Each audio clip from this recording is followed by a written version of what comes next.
مولانا سے کوئی اچھا سا لفظ ہے ہی نہیں، ہمارے محبوب. اس لیے مولانا طارق جمیل صاحب نے فرمایا علی کو مولا کہنے میں کیا اس میں حرج ہے؟ سمجھ شریف میں ہے کہ نہیں؟ علی کو مولا کہنے میں کیا حرج ہے؟ من کنت مولاہ فعلی مولاہ، ترمذی جلد ثانی کے اندر ہے. اس لیے حضرت اقدس نے احسان کر دیا ہمارے سنیوں پر کہ آج کے بعد کہا کرے مولا علی. بولو آج کے بعد کہا کرے کیا ہے؟ مولا علی. سمجھتا ہے؟ ماشاءاللہ شیعوں کی جان میں جان آ گئی کہ حضرت اقدس عظیم انسان. اس میں تبلیغ دین کی خدمت نہیں ہوگی تو کب ہوگی؟ دین کی خدمت یہی تو ہے کہ ایک ضعیف روایت کو حضرت نے اپنی مبارک زبان پر کبھی کر دیا. ایک سمجھ میں. دوسرا مسئلہ یہ ہے کہ یہ کس تناظر میں یہ حدیث تھی؟ خالد بن ولید اور علی کے آپس میں لڑائی ہوگی. حضرت خالد بن ولید میں شکایت کی کوئی مسئلہ تھا. اس موقع پر فرمایا کہ علی سے دشمنی نہ رکھو، مجھ سے جو دوستی رکھتا ہے علی سے دوستی رکھے. اس غصے کو ختم کرنے کے لیے ایک خاص واقعے کے تناظر میں آپ نے فرمایا. سمجھتا ہے؟ آیا سمجھ؟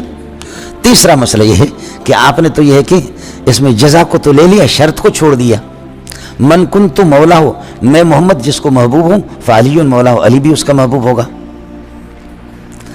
تو آپ تو مولا علی پر تو چونکہ شیعوں سے بڑی خوش آمدید آپ کو کہا جائے گا. مولا علی تو کہہ دیا تو شرط بھی کہو مولا محمد. وہ سمجھ میں نہیں ہے. حدیث تو یہ ہے من کنت مولا ہو فعلی مولا ہو، تو مولا محمد. لیکن آپ مولا محمد کا اعلان کیوں نہیں فرما رہے؟ مولا محمد کا اعلان کیوں نہیں فرما رہے؟ آپ علی کا فرما رہے کہ اس لیے کہ اس سے الفلوس ملفلوس وما ادراک ملفلوس. سمجھتا ہے؟ وہاں بڑے بڑے لوگ ہوتے ہیں. سمجھے؟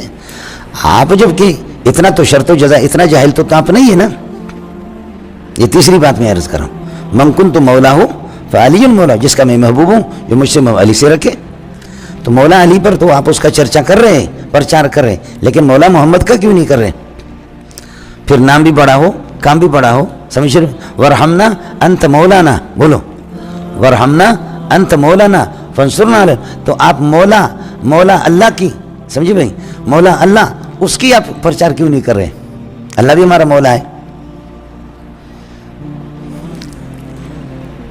سمجھتے ہیں؟ اللہ بھی کیا ہے؟ ہمارا مولا ہے. اس کا پرچار آپ کیوں نہیں کر رہے؟ پھر مسئلہ یہ ہے انما ولیکم اللہ ورسولہ، انما ولیکم اللہ ورسولہ والذین آمنوا، انما ولیکم اللہ ورسولہ والذین آمنوا یقیمون الصلاۃ ویؤتون الزکاۃ وہم راکعون. ایمان والے بھی ہے تو مولا مومنین. سمجھ رہی ہے کہ ہمارے مولانا منظور صاحب، میں مومن تو ہوں یا کافر سمجھتے آپ مجھے؟ میں مسلمان ہوں، مومن ہوں یا مرتد ہوں؟ تو فرمایا انما ولیکم اللہ ورسولہ والذین آمنوا الذین یقیمون الصلاۃ ویؤتون الزکاۃ والذین آمنوا الذین یقیمون الصلاۃ. تو سارے مومن ولی اور مولا ہیں. تو مولا منظور، سمجھے، مولا گولڑ خان، مولا شبڑ خان، تو ایک کے تم مولا کا پرچار کر رہے ہو اور ادھر کیوں نہیں کر رہے ہو؟ جیسے کہ تقلید شرک ہے تو ابو حنیفہ کی تقلید بھی شرک ہے، شافعی کی بھی شرک ہے، احمد بن حنبل کی بھی شرک ہے، امام مالک کی بھی شرک ہے. لیکن کبھی بھی آپ نے نہیں دیکھا ہوگا کہ غیر مقلدین نے کوئی کتاب لکھی ہو کہ امام مالک کی تقلید. ساری کتابیں حنفی کی خلاف. حنفی کنگلے ہیں، ان کے پاس پیسے ہی نہیں ہے. بولو حنفی کنگلے ہیں، تقلید تو سب کے شرک ہے. حنفی کنگلے، کتابیں لاکھوں لکھی گئی ہے، لکھی جا رہی ہے، لکھی جائیں گے. وہ سب کے سب کس کے خلاف ہے؟ حنفی کے. شافعی کی تقلید وہ شرک ہی نہیں ہے، وہ تو عین ایمان ہے، اس لیے کہ ان کے پاس پیسہ، وہ عرب لوگ ہیں. حنابلہ سعودیہ کی حکومت ان کے پاس ہے، ان کی تقلید شرک نہیں ہے، عین ایمان ہے. اس کے خلاف نہ ہندوستان میں نہ پاکستان میں کسی بھی غیر مقلد نے کتاب نہیں لکھی. مالکیہ کی تقلید شرک نہیں ہے، دبئی پورا مالکی حکومت ہے، وہ عین ایمان ہے. سمجھے؟ تقلید صرف شرک ہے ابو حنیفہ کے کنگلا اور اس کے ماننے والے سارے کنگلے. یہ وہ تحریکیں ہوتی ہیں پیچھے کی جو اللہ آپ کا بھلا کرے، امریکہ کی سازش ہے. اس کو لوگ سمجھتے نہیں. سمجھے؟ اچھا کیا ہمارے حضرت نے. سمجھے؟ سنی غریب سارے رو رہے ہیں کہ حضرت نے نام بھی بڑا، کام بھی بڑا. سمجھے؟ مولا علی. بولو کیا؟ مولا علی. اور ابھی کسی داڑھی منڈے سے جا کر کے بیعت بھی کر دی. داڑھی منڈے، ہم تو پنجتنی ہے، مولانا بھی پنجتنی ہے. وہ گلابی پگڑی بھی اس کو باندھی. اب پتہ نہیں وہ پگڑی یا کسی عورت کا شلوار ہے, سمجھے نہیں, گلابی گلابی رنگ کے, سمجھے, اور اس کے ہاتھ چوم رہے, اس کا احترام کر رہا ہے. سمجھ شریف میں ہے کہ نہیں؟ من وقر صاحب بدعت فقد اعان علی ہدم الاسلام. یہ کوئی اخباری جنگ میں آیا؟ کچھ علماء نے پیچھے جو مجھے گالیاں نکالی, اللہ کا شکر ہے میرے دل پر اس کا کوئی اثر نہیں, نہ میں نے اس کے رد عمل میں کوئی اس کے برابر لیول کی بات کی. ان کے چونکہ سوشل میڈیا پر وہ سب کو معلوم ہے تو اس لیے میں نام لے دیتا ہوں, ورنہ توبہ, مجھے تبلیغ والوں نے اس سے زیادہ ستایا. میں نے کبھی کسی کا نام آپ سے لیا, چونکہ وہ نیچے والی آپس کی بات. اب یہ سوشل میڈیا پر منظور مینگل صاحب بد اخلاقی کا مظاہرہ کر رہے ہیں, تو اللہ کا شکر ہے میرے دل میں رد عمل میں ایک رتی چھوڑ, ایک حبت و خردل کا ہزارواں حصہ بھی میرے دل میں کوئی رد عمل, بلکہ ان کی عزت ہے کہ اہل علم ہے. واللہ میں آپ کو قسم اٹھا کے کہہ رہا ہوں. پھر انہوں نے وہ یوسف علیہ السلام والی بات کو عنوان بنا کر جو میری کلاس لی کہ اس نے گستاخی کی ہے اور یہ اعلان ہمارے پاس آ کے توبہ کرے. سہون کوئی نکل جاتی ہے بات, اس کو گستاخی نہیں کہتے. اصل میں نے روایت تو صحیح بیان کی جو قرطبی میں بھی ہے, رازی میں بھی ہے, کہ آپ کو گدھے پہ سوار کرایا گیا اور شہر میں پھرایا گیا اور کہا گیا ھذا جزاء من خان سیدہ. آپ پڑھ لیں سارے اس میں.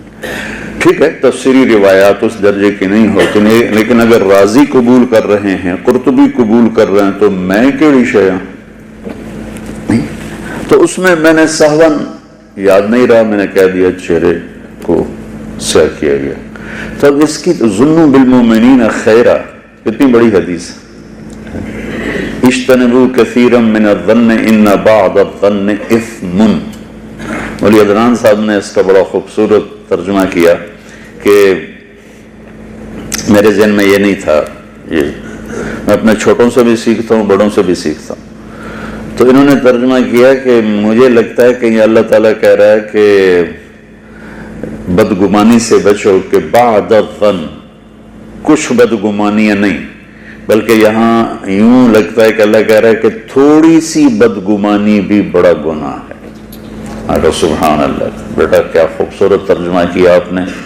تھوڑی سی بدگمانی بھی وہ تمہارے دل کو کھٹا کر دیتی ہے.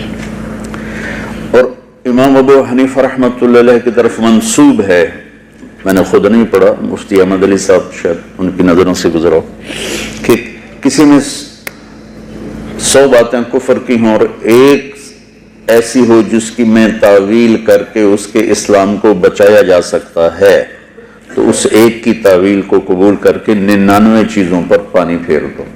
مفہوم یہ ہے. تو جس ہستی کے فتوی کو کہ ہم پیروی کرتے ہیں وہ یہ فرما رہے ہیں.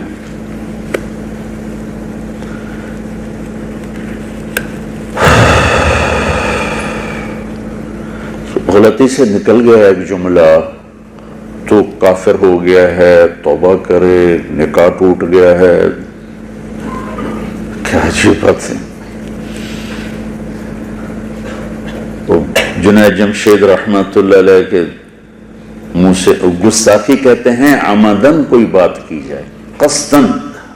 سہون جو بات ہوتی ہے, اپنے وہ مشہور حدیث نہیں سنی کہ اللہ بندے کی توبہ پر ایسے خوش ہوتا ہے جیسے کسی کی صحرا میں اونٹنی گم ہو جائے اور وہ موت کے لیے زمین پر پڑ جائے اور تھوڑی دیر کے بعد آہٹ کر اٹھے تو اونٹنی کھڑی ہو, تو وہ اپنی خوشی میں ایسا مست ہو کہ واہ واہ مولا میں تیرا رب اور تو میرا بندہ. سنی حدیث, پڑھی بھی ہوگی. یہ اس سے بڑا کلمہ کفر کیا ہوگا. لیکن وہ اپنے اس جنون میں اس نے کہا ہے, اللہ کے نبی مزہ لے رہے ہیں اس بات کا. میں یہ سارے دورے والے بچے بیٹھے ہیں, کل تک یا چند دنوں میں جانے والے ہیں. بیٹا میں ان چیزوں سے تمہیں نکالنا چاہتا ہوں, یا خیر کا بول بولو یا چپ. من کان یؤمن باللہ والیوم الآخر فلیقل خیرا او